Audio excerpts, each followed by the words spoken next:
Peer-to-peer connection using fiber optic cable. Una, maglalagay tayo ng dalawang PC.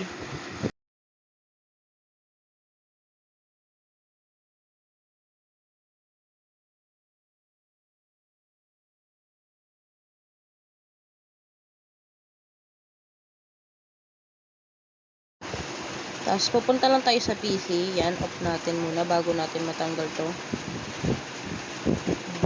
Sabay natin ilalagay. Yan. Para makonect natin yung fiber optic cable.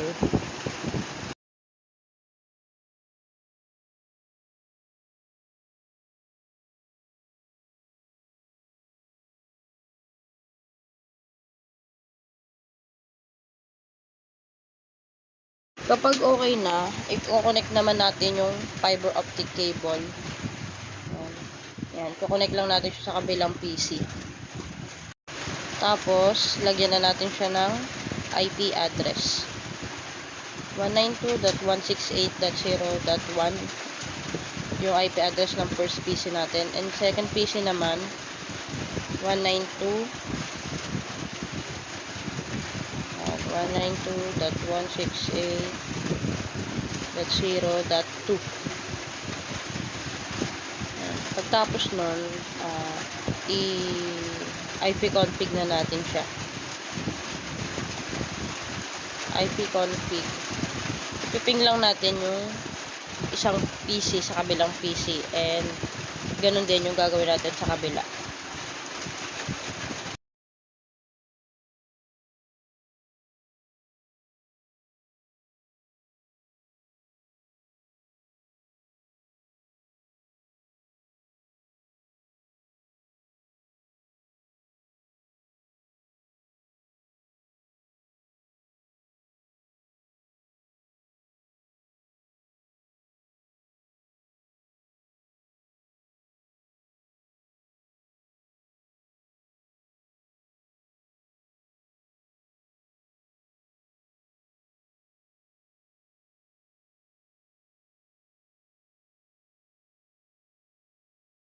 Pag okay na, lalagyan lang natin sila ng PDU, tapos titignan lang natin kung mag-check yung message pag sinimulate natin.